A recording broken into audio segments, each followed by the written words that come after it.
As the temps start rising, I feel the familiar urge to refresh my closet, but I don't want to waste money on pieces I'll only wear once or for just one season. Thankfully, Quince changes that. Their clothes are timeless, lightweight, and far more elevated than anything else at this price. It finally feels like my wardrobe matches my standards. The best part is that Quince only works with factories that use safe, ethical, and responsible manufacturing practices and premium fabrics and finishes, so you get to look good while feeling good. I'm pretty excited that I have upgraded my athleisure wardrobe for this summer. I bought a sweatshirt and a pair of wide-leg flow pants that are two of the softest items I own, and I plan to live in them. So join me in giving your summer closet an upgrade with Quince. Go to quince.com/POTC for free shipping on your order and 365-day returns. That's QUINCE.com/POTC to get free shipping and 365-day returns. Quince.com/POTC. It is so much clearer in the science that parental well-being affects child well-being. These statistics are much clearer and stronger than any statistics around social media or screen time on child well-being. When we support our children's autonomy, that it actually fosters closeness. Like, people feel good when you communicate to them that you think they have wisdom, that they are competent, right? And they want to be close to you. And that is something that is really good for our stress. Like, when we feel connected and we're stressed out, it helps us tolerate things that are difficult. I think that if you just look at the broader cultural context of what's going on, it just feels like the perfect storm. You know, you're looking at the economics and how parents are struggling to make ends meet, and then how that trickles into fear for our kids' future. That was our Psychologist Off the Clock co-host discussion on parental stress.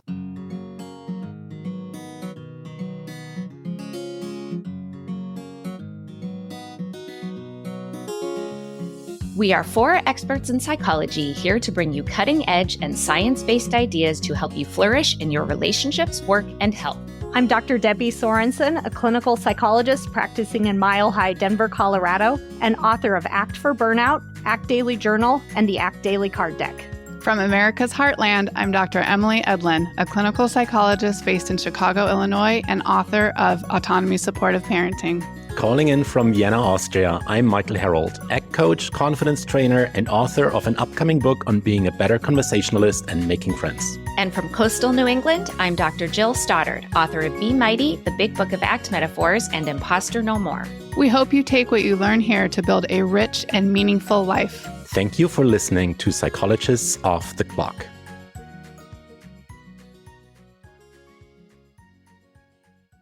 Hi, everyone. It's Emily here. And instead of a regular co-host intro, I wanted to give a little behind the scenes of the podcast and this episode specifically.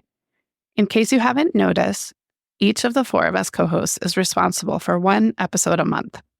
Usually we read a book and interview the author, but sometimes we go off script when there's a hot topic, like our Experts Roundtable in November, which you should check out if you haven't. Back to today's episode, which is my episode, so I got to decide to go a little rogue. You may know that back in August, the U.S. Surgeon General released an advisory titled Parents Under Pressure, Declaring Parental Stress a Public Health Crisis. This has generated a lot of reaction and discussion both online and in person around the nation. The team at Psychologists Off the Clock realized this was the perfect topic for our podcast, especially because Debbie and I devote much of our work and writing to the topic of parental stress and well-being. But then it hit us what would really elevate this episode and make it special. So today, I'm beyond excited and honored to welcome back to the podcast our beloved Yael Schonbrun for a discussion with Debbie and me about an area where all of our work intersects: parental stress. Welcome, Yael and Debbie. Yay! It's so good to be back. Thank you for having me back on this wonderful podcast, of which I am now a huge fan. Number 1 fan. Do you guys see my sign? Co-host, now fan. It's so fun. It feels like old times here, having a combo with Yael on the podcast. Well, I'm so excited we get to come together in a way that is coalescing all of our work and our passion and our interests for this really important topic right now. And it actually started soon after the advisory was released, which was end of August, I believe, we started talking about teaming up to do a Substack Q&A essay where we all discussed it with our perspectives in an essay. And of course, that took us, 2 months to actually get to? Because we're all stressed out. We're all burned out. It was a good idea really soon, but then to actually fit it into our lives and make it come to fruition, it did not happen immediately. Yes, we were embodying the problem of parental stress, right? But it's such an important discussion to have. And for many busy and overwhelmed parents, they're probably not going to go read the advisory. They're not going to search out all the think pieces. So hopefully this is a nice, accessible, quick way to have an introduction to what this advisory said and then start thinking about what do we do next about this now public health issue. First, I want to ask each of you, what was your initial reaction when you read the advisory and the coverage? Because there was a lot of coverage. Yeah, so this is Debbie, and I would say that I was just excited because I was like, finally, to see this being so publicly talked about, because I think as I've been doing all this work on burnout and parental stress and that type of thing to write my burnout book, I was like really fascinated to learn more about this. And of course, I see it in my life, my friends, my private practice work, and to just see it in such a public way. And it really was in the news for a couple of weeks there, and people were commenting on it. I was so glad to see this conversation happening in the world. Yeah, I think for me too, it's so validating given what I think about and write about. But it is also this kind of dumb moment. Like we've all, been experiencing this as working parents ourselves, as parents ourselves, and talking about it with our clients and talking about it on the podcast. But it is nice to have it be a part of the conversation. And I will say the other thing that I think a lot about is the way that stress can be such a panic headline of like, oh my God, we're stressed. But the psychology of stress is actually very nuanced. Like stress can be a problem if it's not addressed correctly. But stress in and of itself is really just a difference between the demands and the resources that we have to meet the demands. And so the stress response is something that activates us to be able to meet a demand that we don't necessarily yet have the resources to manage. And so in a sense, this is kind of a wake-up call of what are the resources that we need to have as individuals and as a community and as a society to meet the demands of what parenting in the modern age and really requires of us. I'm kind of a literal person. And so because I know that research, I often stop myself from saying stress, and I'll say overwhelming stress when I'm talking about it as a problem, because we know that there's a certain amount of stress that is actually really good for us in our kind of human functioning day to day. But when it's overwhelming stress is when there are problems. So I think it's good. It's great to make that distinction. I bumped up against that when I was writing my burnout book because it's like stress and we talk about it in so many different ways. It's like, what does that word even mean? It's like used to capture so many different things that I think it's helpful actually to be a little bit more precise. It is. And I'll sort of add one more thing, which is that we both talk about stress as the thing that's stressing us, but we also talk about stress as the stress response. And so it is this word that almost means too many things, and we do need to be kind of precise. There's stress that's incapacitating in terms of our stress response, but then there's a very productive stress response, which is, I think, towards the end of this episode, what we're hoping to get to is like, how do we translate what feels really overwhelming and impossible into something that feels much more manageable and productive? Emily, what was your response to seeing the news of the advisory? Mine was a little less positive, which was, we have been saying this, many, especially women, have been talking about this, writing about this. And I do realize I am not the United States Surgeon General, but it felt like a man in power says it and everyone listens. And I do appreciate that he did it. I'm saying both and here. I'm very appreciative that he has put it in the spotlight and recognized how important this topic is. And I am disappointed that it feels like it had to come from a man for people to listen. May not be the case, but that is kind of the experience that I've had in this space. And I just want to sort of share the sort of quiet in the background conversation that happened, Emily, when you wrote that into the Substack Q&A that we did. You were sort of really unsure, like, is it okay for me to raise my voice in this way? And Debbie and I were kind of like, yes, this is exactly what needs to happen. I think there's this message that women can't sort of speak up and say, you know what, we've been saying this for a long time because, we sound like we're complaining, whining. But this is the reality, and we need to kind of own that this is something that people have been talking about for a long time. And so why is it only just now that people are really waking up and taking it seriously? So maybe we should talk about what it actually says in the advisory, especially because, again, most busy parents are not going to sit down and read it. There were a few main factors that he outlines as driving this overwhelming parental stress and burnout. So I'm just going to list those, and then we can kind of talk about which ones are worth exploring. So one is financial strain, economic instability, and poverty. One is time demands. Then there's children's health and safety, parental isolation and loneliness, technology and social media, and then cultural pressures combined with children's futures. So those are the main highlights of the sources of stress that Dr. Murthy outlines. What stands out to each of you about those areas?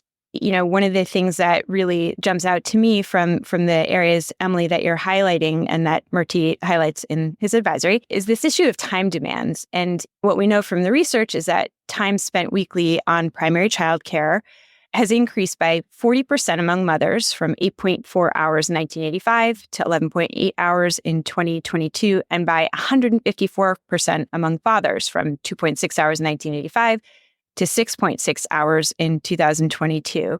And I think that jump in the number of hours that we spent in childcare is really notable. And it's notable that even though fathers have increased percentage-wise much more than mothers have, that mothers are still spending considerably more time hours per week than fathers are still.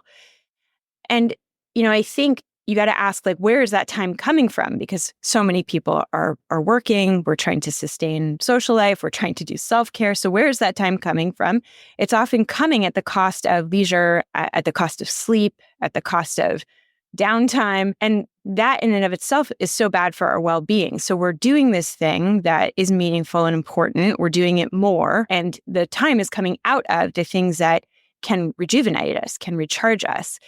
And you add in the fact that so many parents of young children also have aging parents, the sandwich generation. We're sort of facing competing demands of caregiving on both sides. And it just can feel really crippling. It just feels so incapacitating that there's so much more that we need to give, and yet we don't have anything to fuel the giving. For me, I really like to think contextually when it comes to overwhelming stress, as you say, Emily. And I think that if you just look at the broader cultural context of what's going on, it just feels like the perfect storm to me. And so that really stood out. Just, you're looking at the economics and how parents are struggling to make ends meet. So many parents are. And then how that trickles into fear for our kids' future. And then we live in a stressful world. I mean, the time demands, I think, that you're talking about, Yael, are really important, just how people are working so much and so invested in parenting. And then we have all these fears. We send our kids off to school knowing that there is school violence sometimes. And there's all these conversations about kids and teens' mental health and just all these stressors of modern life. I mean, there's just this cultural moment happening in recent years where it just feels in some ways validating, because it's like, if you're feeling stressed, it's not your fault. The world is like this right now. So how do we, as a culture, get to a better place? That feels like a big problem. Well, I think there's a lot of tension between especially Western cultural norms of placing so much responsibility on the individual. I mean, that's just sort of become our default interpretation when we're struggling, is that it's something we've done wrong and we need to figure out a solution and to fix it. When what you're saying, Debbie, I think is so critical, is that we are parenting in a world right now that is not compatible with healthy parenting. And it's not us. It's not us doing something wrong. And this is what I hear so much from parents on an individual level is this idea of I'm failing, I'm messing up, I'm behind with my kids, feeling this real disconnect between the parent they want to be and the parent they feel they are day to day. And I think that angst also adds to this overwhelming stress. And I would love to speak to, he pulls out cultural pressures and he names intensive parenting. And in our November episode, our experts roundtable on tech and youth mental health, we actually have a bit of a debate about that term and that concept of intensive parenting, questioning, is that also, again, blaming parents? It's like, again, you're doing it too intensively and a little finger wagging, right? Intensive parenting is a problem with the parents.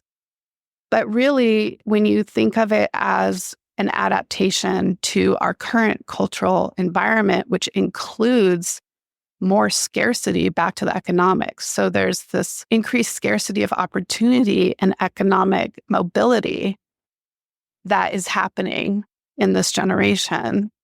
And we're responding to that by trying to set our kids up for the most secure future possible.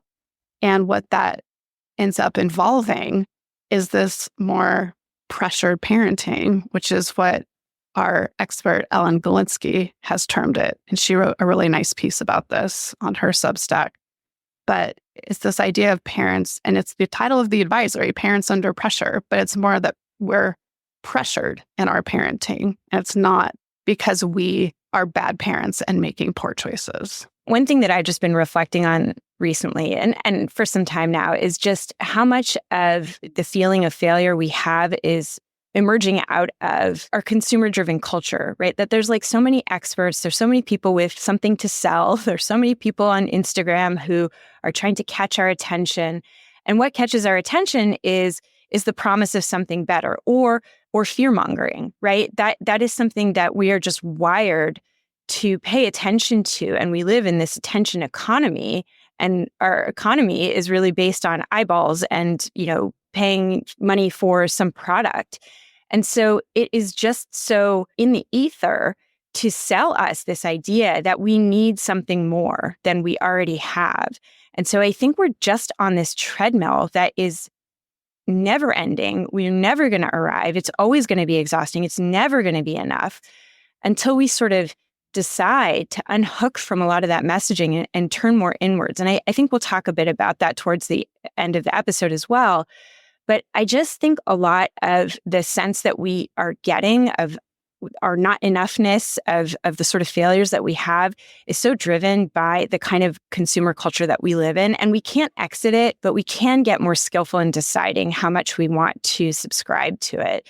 That is a hard thing to do. And unfortunately, I don't think we're going to get much help from society, but I just keep coming back to that idea.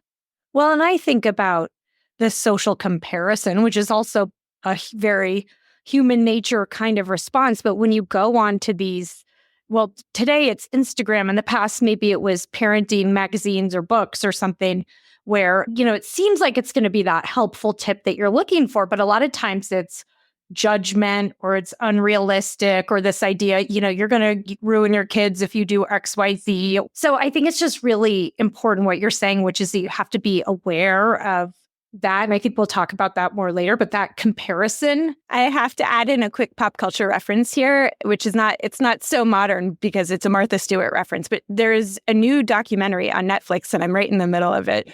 But it's all about sort of the rise, and I think eventually, I haven't gotten there yet, the fall of Martha Stewart. But it's, she had this marriage that looked so perfect to a man who was in the publishing industry, and she had a daughter, and everything looked so perfect, and she was throwing these parties, and everything was so perfect. And behind the scenes, she was like a bully, and her husband was cheating on her, and she was cheating on him, and she wasn't a warm mother. But she had this catchphrase of like, it's perfectly perfect, right? It was all about perfection, and it sold because it was so beautiful.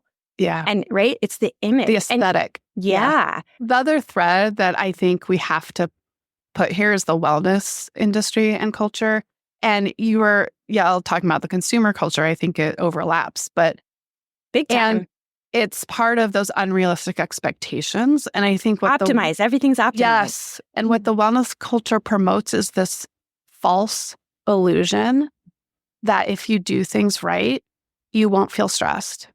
And how that translates into the parenting world is if you parent correctly, your kids will always be fine and you won't have conflict. Like if your kid is having a complete meltdown or you're arguing with your child, that something is wrong with you. And I am out here trying to scream from the rooftops, like, no, this is human. We're all humans. Humans are messy. But it feels like screaming into the void because the wellness culture, I think, holds such appeal of it would feel so good if that were the case. Well, I just had a little pro tip, like something I've been doing lately related to the social comparison that might be helpful.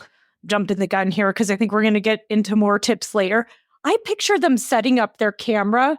And so I know for myself when I've recorded something for social media, which I don't do often, but occasionally I have to declutter the background. I have to like get the lighting. I have to set up the camera. I have to do like 10 takes because I always mess it up. And I just picture them doing that because it looks so perfect. But it's like, imagine that they had to put that camera somewhere and set up the lighting. And they had to maybe have someone else record it. And then it kind of shatters the illusion a little bit. Imagine them doing this 20 times to get the right take. Yeah.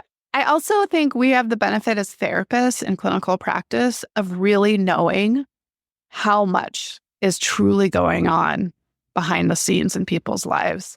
But most people don't have that kind of level of, there's a lot of mess behind that beautiful closet door, and it is just the reality. I think it's good to try and check ourselves when we see those pictures of perfection. That just isn't likely true. Well, and can I just out one of us who was late today and because she forgot her keys? And that was me. I will admit it. I forgot my keys. But it so easily could have been me. And my immediate reaction was, oh, I'm not alone. I'm not the only one who forgets her office keys and is like, oh my God, like my day is upside down and I double booked myself, or I forgot my lunch and I'm probably not going to have time to eat today. We all drop balls because we are all juggling so much, right? If you are a parent, you have many, many demands on you. And it's not like you're failing at it. Like, that's just what it is. Yeah. And actually, if we can teach our kids sort of how to be messy, how to be real, how to have a sense of humor, how to drop a ball and give ourselves grace, like, God, that's the most beautiful lesson that we can give them, I think, rather than give them the false impression that we can ever achieve this perfect curated version of ourselves. That is, I think, a mistake for us to do as parents. It's a setup for us and it's a setup for them and their futures too. So I think it's like giving ourselves that grace and permission to mess up is actually very healthy for our children. So you can applaud yourself when you do it. A mom I know once asked me, she's like, you're a psychologist. I'm worried my daughter is too perfectionistic. What can I do? And I said, mess up. And every time you do, talk about it. Just be like, oh, I took the wrong turn. I made a mistake. And talk about how you feel. I'm mad at myself, I'm embarrassed or something. Just talk out loud about it because what you want to do is normalize that this is life. And it's okay. Right. It's okay. Yeah. And I will say one of my most proud parenting moments is when I mess up and I'm doing that knee-jerk thing of being hard on myself. And one of my kids will say, Mom, you always tell us mistakes are how we learn. And I'm like, oh, I just feel so much better because I'm getting back from my children a lesson that I have been trying to teach them, which is the messiness and the imperfection is terrific for all sorts of reasons, including like we're learning, we're growing, right? As long as we're alive and we're learning and growing, that's awesome. Absolutely. So I am thinking we should optimize our areas of expertise. So, yeah, let's start with you. You wrote a book about working parenthood, Work, Parent, Thrive, that focuses on navigating the demands of both work and parenthood, which so many parents these days are doing. So, do you see unique stressors that working parents experience? Yeah, I mean, I think a lot of the stressors that working parents experience are sort of the ones that parents who don't work outside of the home or for pay are experiencing just, magnified in some ways and sort of in one direction. But it really has a lot to do with the conflict between the things that are important to us, that we're feeling pulled in so many different directions. And so that sense of, I can't ever optimize in one role, because if I do, it means I'm neglecting the other, and that's going to feel terrible. And so this tendency that we have to feel like I need to really fully show up and really do my best work in each of the things that matters to me is impossible, because you're being pulled in so many different directions. But one of the things that I think is important to recognize is that feeling of being pulled in many different directions doesn't feel good, but it actually is good, right? Being pulled in lots of different directions means that we're having a rich and meaningful life. And that is one of the things that makes us ultimately happier, right? It may not feel comfortable in the moment, but that is one of the things that makes for a full, interesting, purpose-driven life. And that's a good thing. But it does mean it's going to come along with a lot of discomfort. And so we need to learn how to understand that discomfort rather than to expect that we can undo it, that we can eradicate it.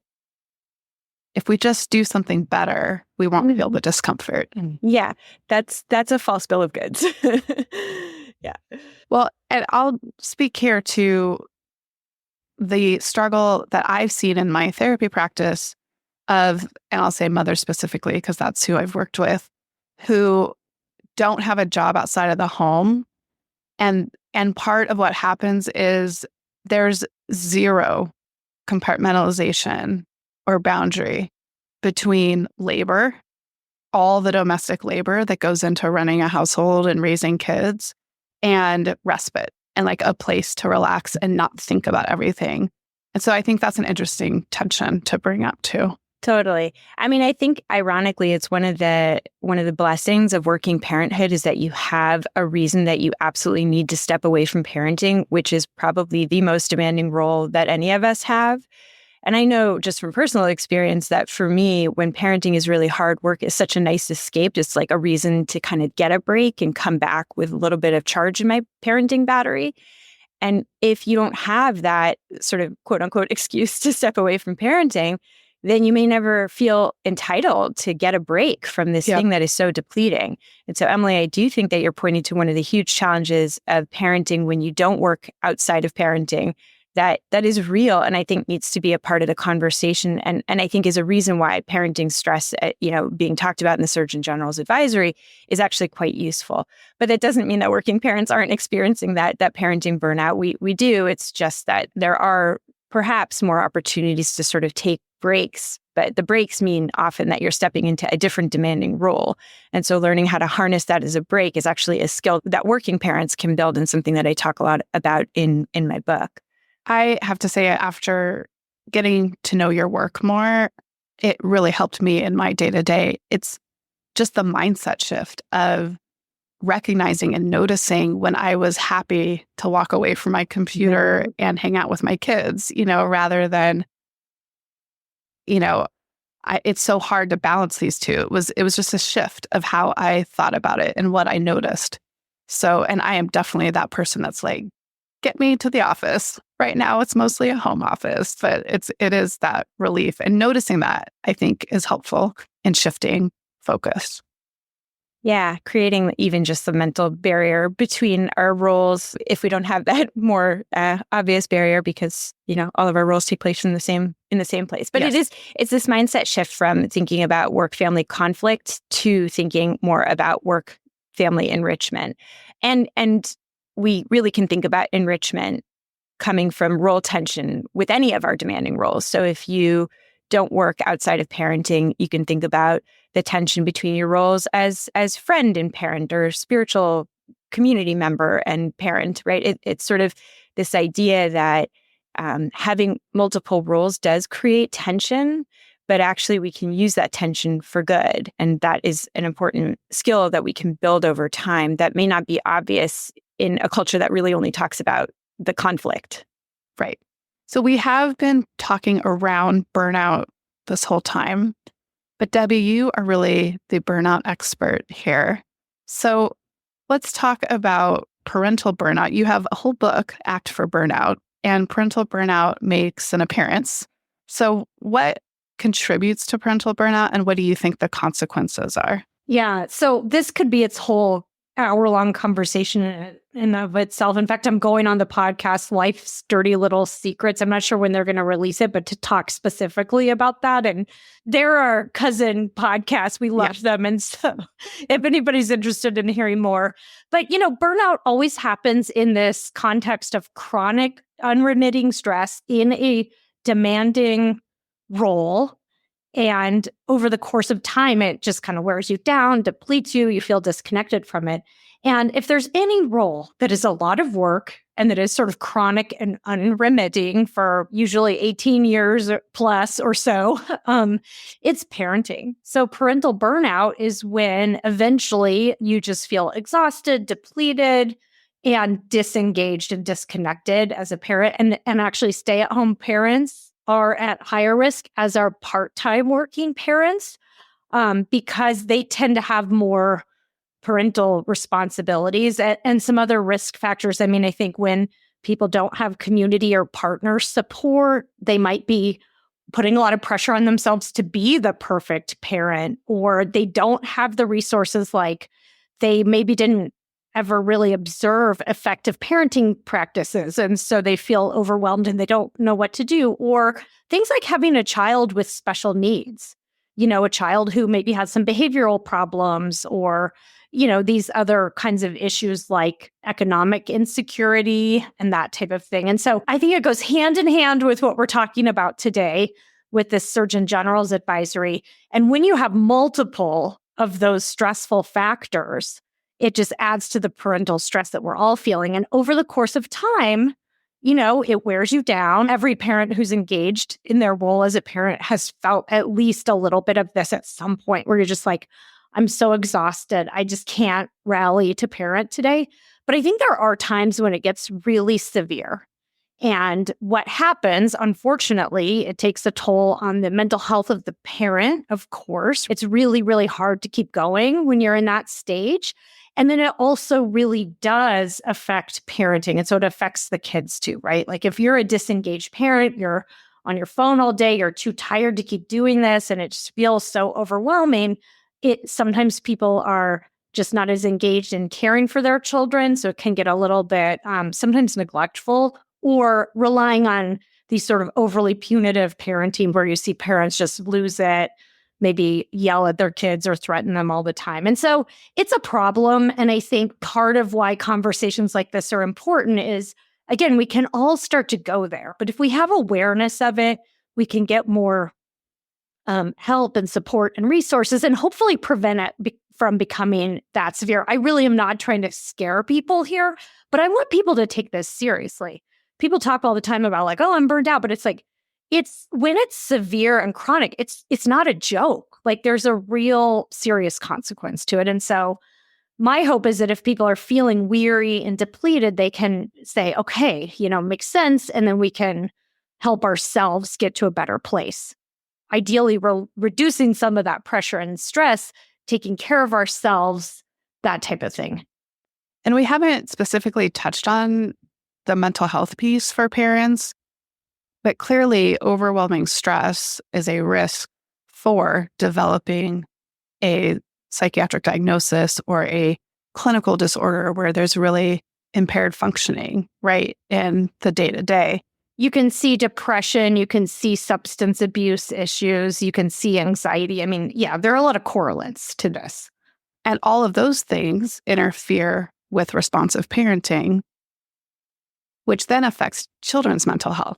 Right. And one of my little soapboxes is that we are not talking nearly enough about parental stress and parental mental health when we keep talking about youth mental health and the crisis.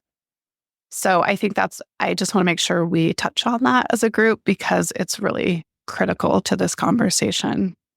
Yeah, something, Emily, that you and I have talked about, that you've written about, and I would love to hear you say a bit more about this, but is this sort of like really vicious cycle where if a parent, for example, is feeling quite burned out, doesn't show up as their best parenting self, it starts to impact the child.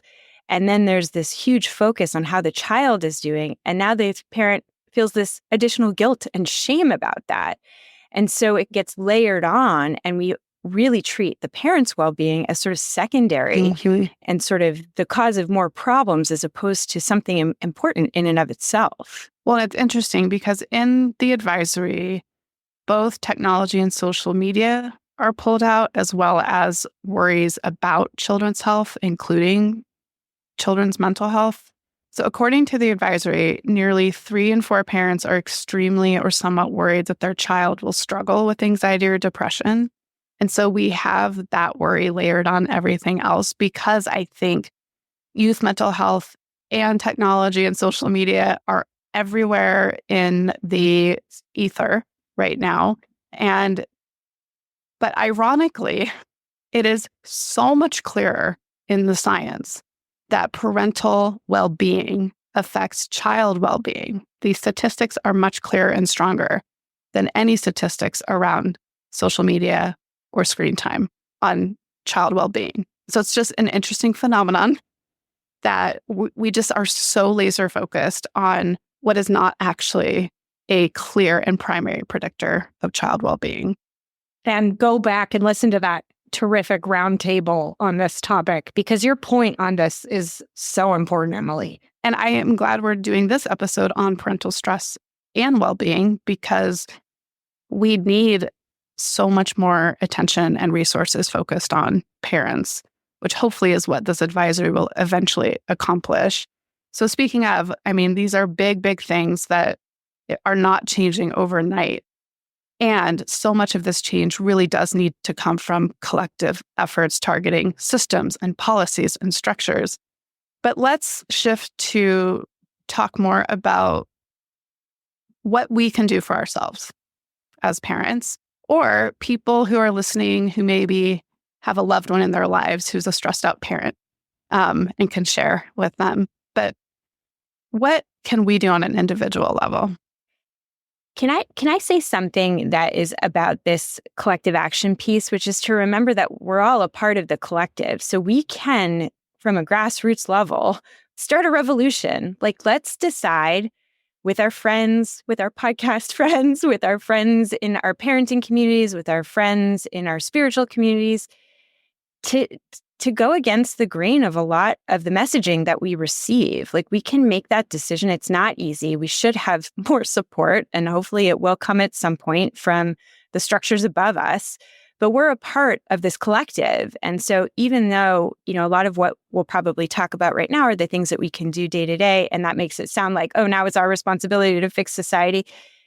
It can feel that way, but like, we are a part of society. So by making the change in our own homes and hopefully sharing the message with other people, it can almost be a movement to change the grander parts of society that are really unhealthy at this point. So don't think of the changes that you make in your home as like, now it's your responsibility. It's like, we're a part of the collective, and we get to have a say in sort of the nature and the flavor of what's out there.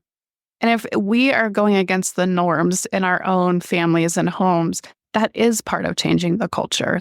It has to start there. Yeah, that's absolutely true. And then when you just think about your own microcosm of your own life and your own well-being, we have to look at all of these levels. And I think there are things we can do, starting with being more compassionate toward ourselves. I love this quote. It's from the advisory, page 29, if you're interested.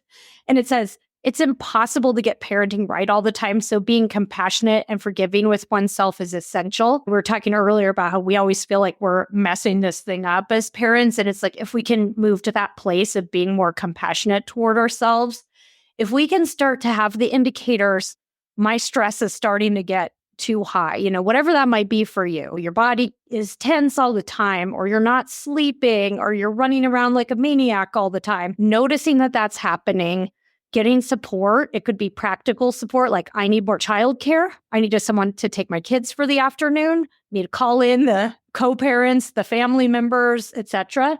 But it could also just be emotional support. Like maybe you need to get support from another parent to share what you're going through. And I think the more we can just start to recognize, okay, this is getting to be too much, instead of doubling down on trying to keep up with everything all the time, it's like, recognize, okay, this is what's happening. I need some support. And so to me, those are some of the really key things that we can do in our individual lives.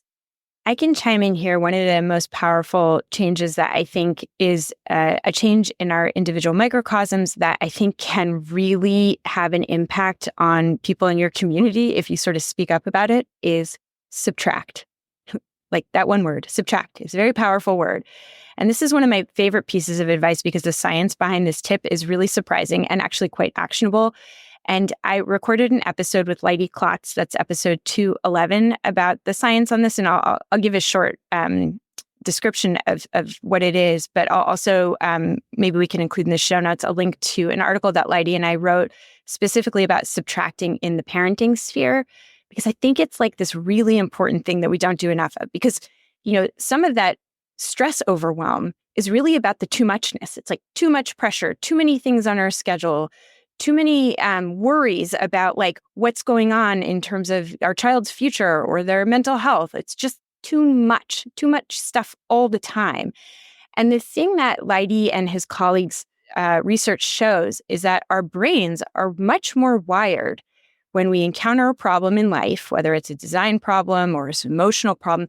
Our brains are designed to add. Like when we are in a solution space, if there is a problem that we need to find some kind of a fix for, we tend to like ask, what can we add to the mix that would help this situation? So we like go, if our closet is too much, we go to the container store and we buy containers. Or if something is troubling us with our kids' mental health, we're like, okay, what expert can we add to their schedule that can support them? What we fail to think of, again, because our brains are just not wired well to do this, and there's some interesting evolutionary hypotheses about why this might be, because if you think about pre-modern times, if you encountered a problem, it was typically not enough of something, right? Not enough shelter, not enough community, not enough calories. And so adding was evolutionarily adaptive. This is the hypothesis. But in our modern culture, we have the opposite problem. The problem is often that there's like too much. And so we need to be very deliberate because it's not automatic. It's not our default setting to consider subtraction.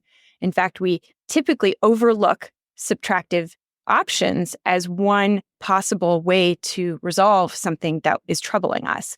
And so by becoming more deliberate about it, and there's so many different ways that we can subtract. We can subtract time that we spend on our social media, for example, right? Absorbing all of these unhealthy messages.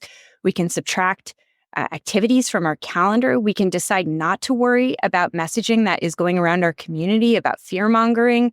We can decide to subtract people from our lives that are toxic.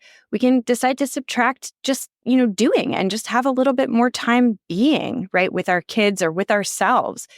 So for me, this idea of subtraction is just a really powerful thing. And I do think that it can be contagious. Like people see that you have less going on and that you feel better.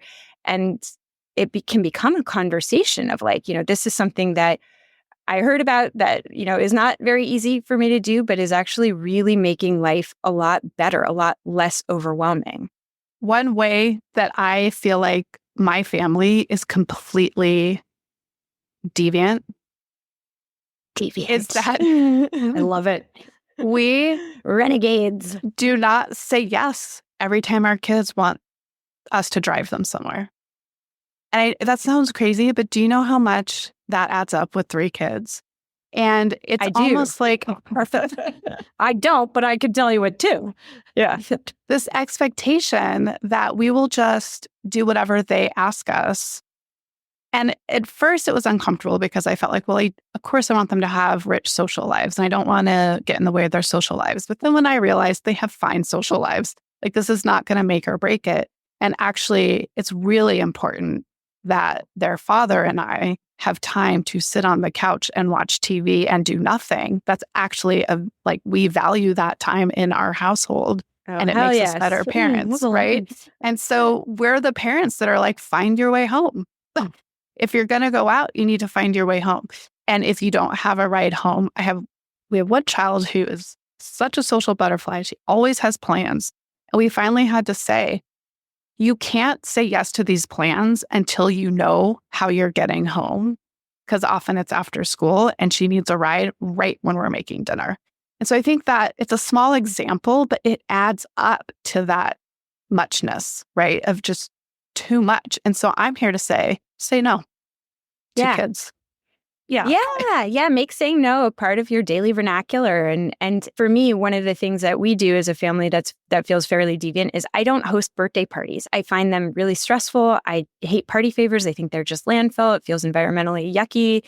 I feel like birthdays should be intimate and fun for the parents too. So I don't do them, right? And that feels possibly like something that my kids would be missing out on, but it feels the better choice for me, for my well-being, and as a family, it feels more connecting.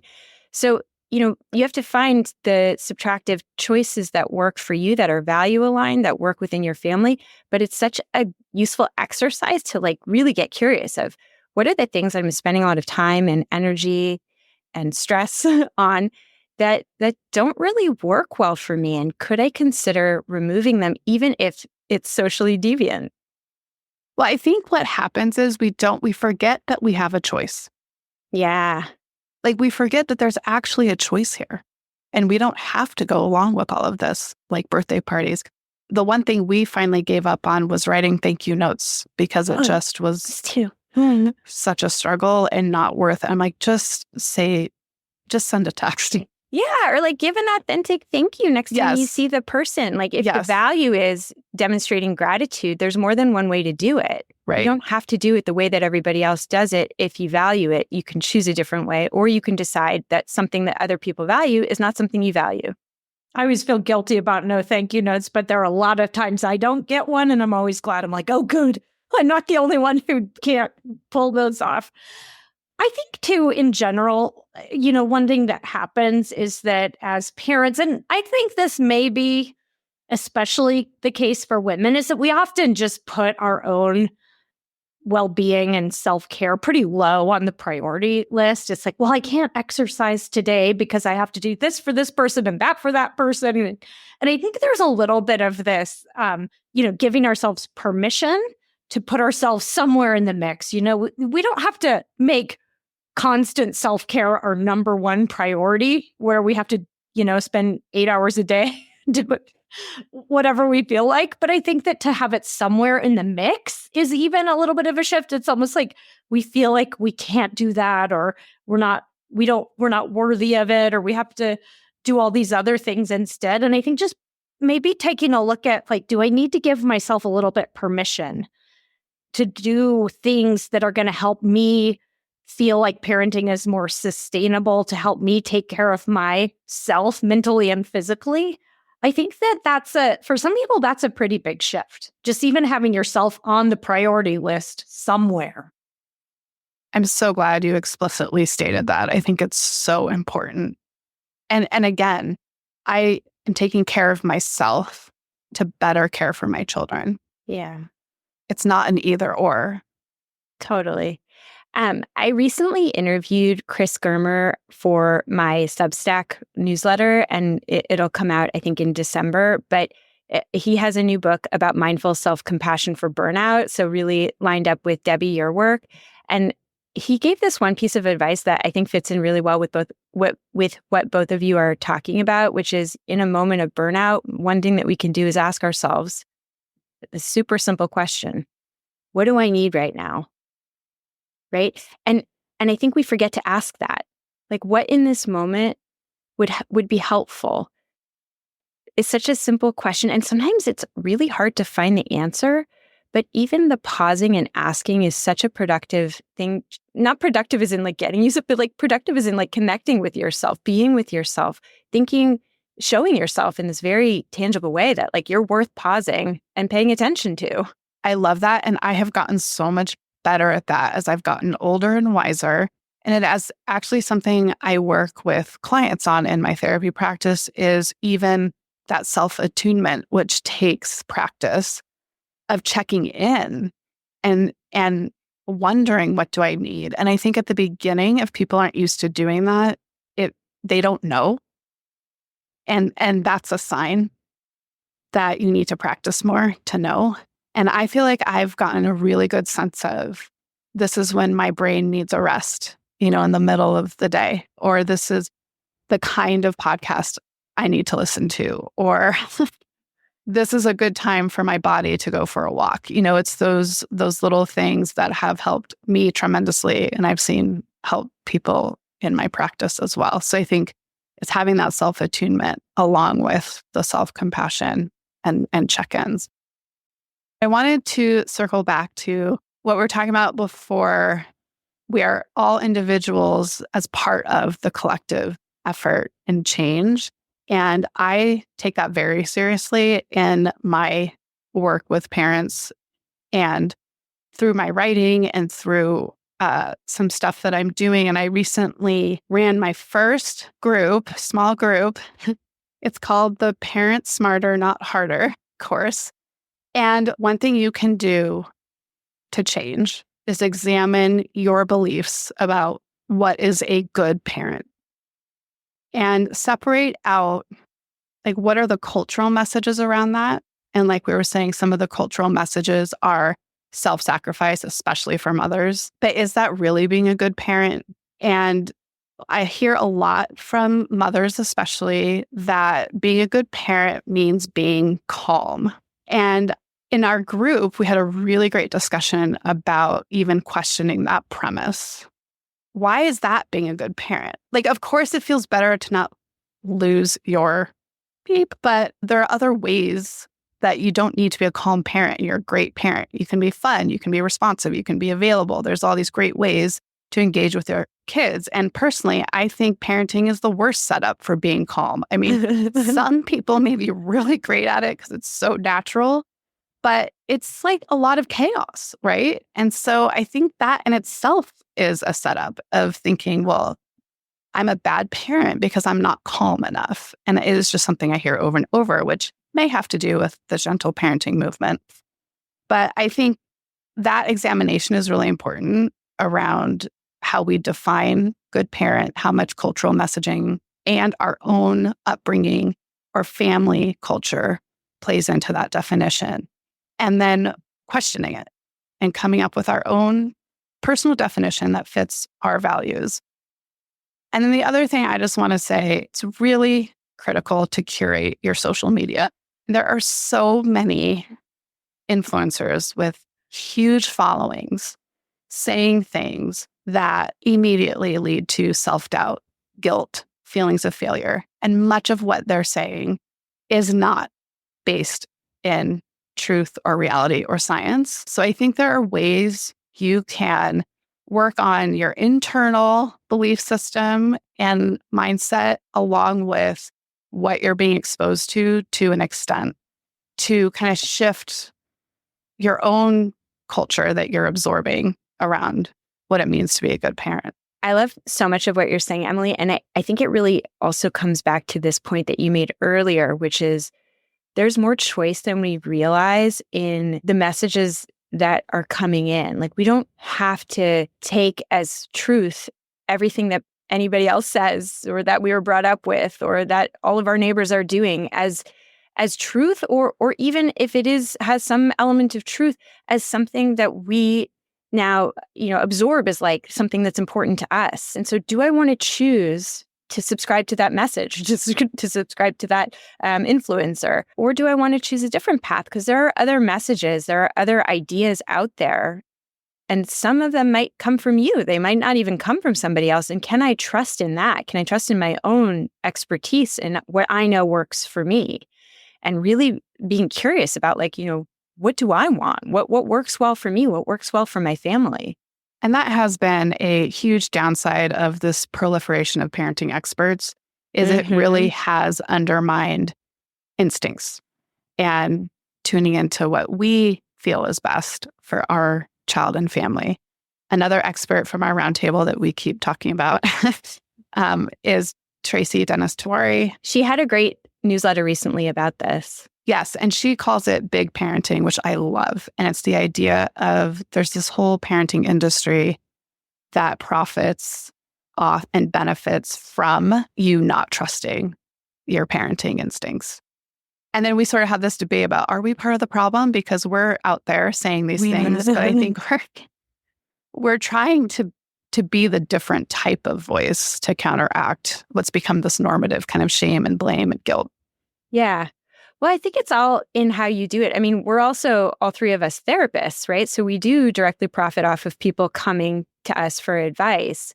But what I think is really important is to help people learn how to trust themselves, right? And so that's a huge part of what I think of as the responsibility of an ethical therapist, is to work myself out of a job, right? To help you trust in your own expertise, your own intuition, because what I know about you is always going to be less than what you know about yourself. And I can help you learn to trust yourself and learn how to read your own cues. But ultimately, you need to be the expert in yourself. It can't be someone else. So this is a little bit of a segue, but Emily, you talk about autonomy, supportive parenting, which is a lot about us as parents supporting our kids in trusting themselves and in learning how to be independent. And it relates to burnout. You know, the subtitle of your book, Autonomy, Supportive Parents, is about reducing parental burnout. So can you maybe help us understand how autonomy, supportive parenting practices can help in this space?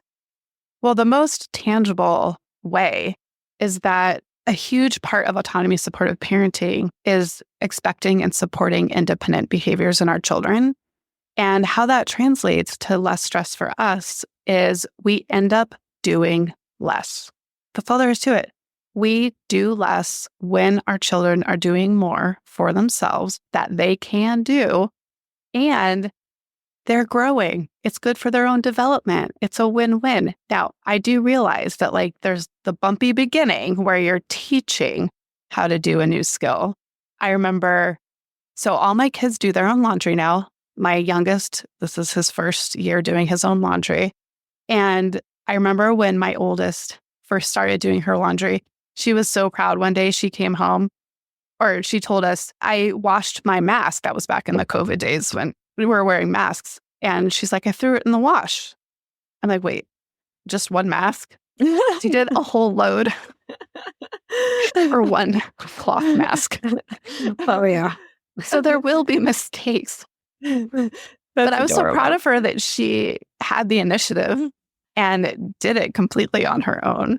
So I think that's where, if we really see our children's independence and taking and building their competence in their daily lives as part of such an important part of their growth and our own autonomy, because we get back time and labor and energy. And it even goes beyond chores to things like friendship problems, and if we're helping them by asking questions about what do you think is a good next step, rather than telling them what to do or how to solve the problem, they're going to practice those skills. And then in a couple years, they may tell you about their friendship problem, but they're not relying on you to figure it out for them. And so just think about the emotional labor that saves.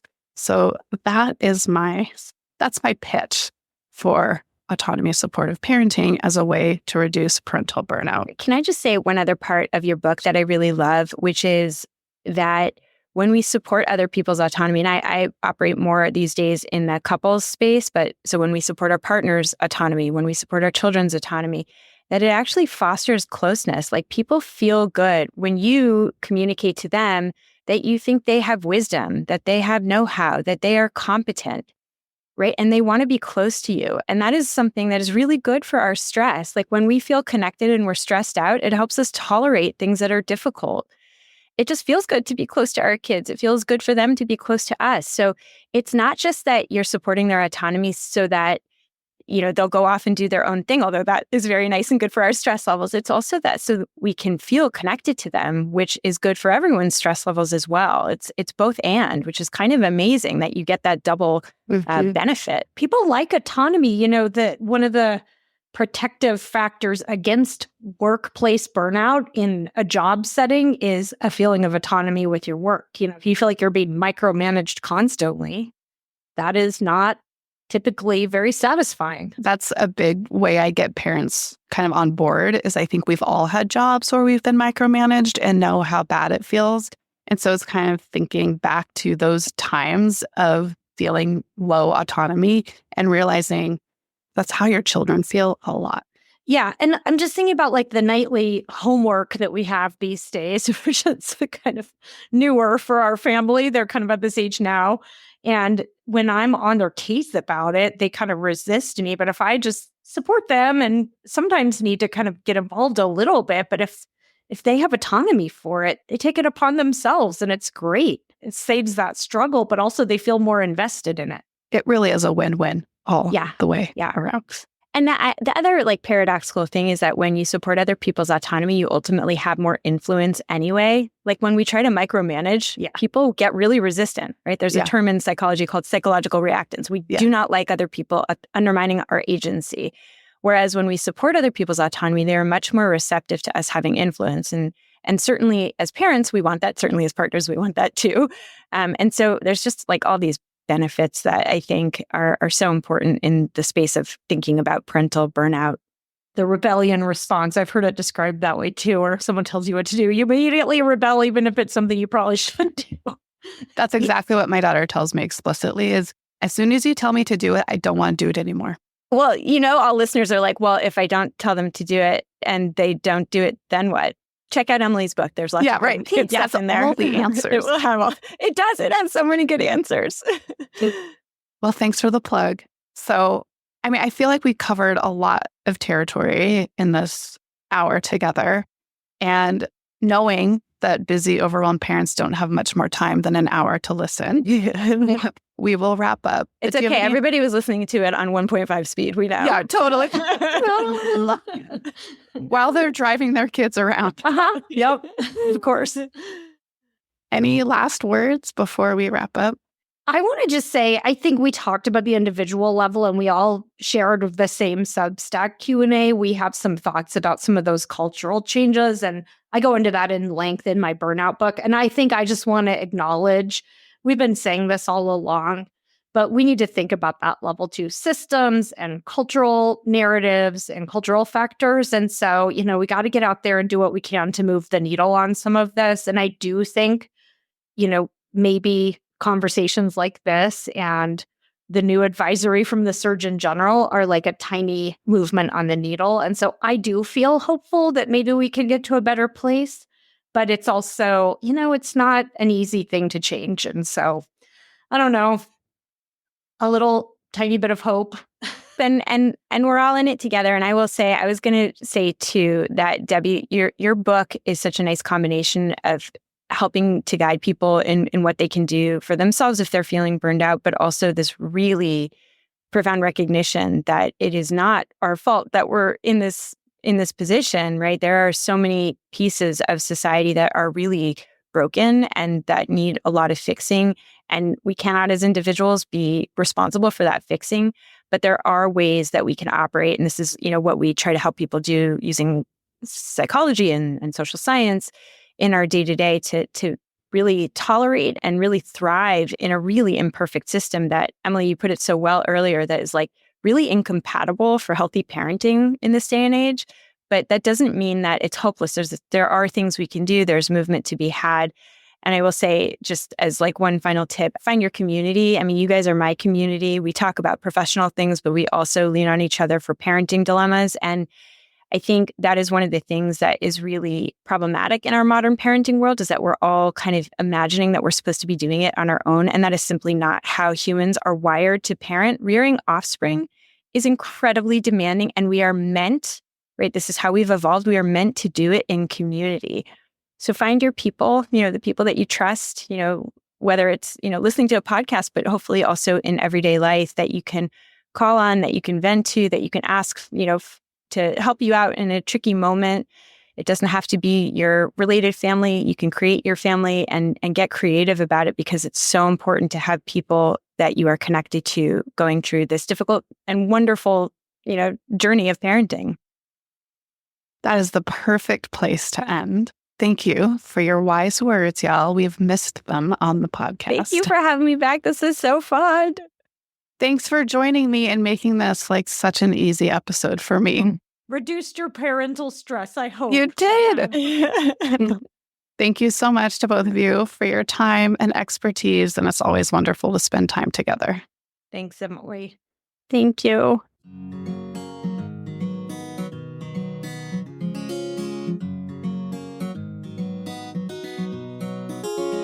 Thank you for listening to Psychologists Off the Clock. If you enjoy our podcast, you can help us out by leaving a review or contributing on Patreon.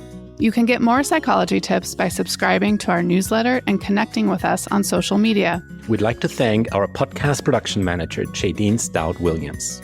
This podcast is for informational and entertainment purposes only and is not meant to be a substitute for mental health treatment. If you're looking for mental health treatment, please visit the resources page of our website, offtheclockpsych.com.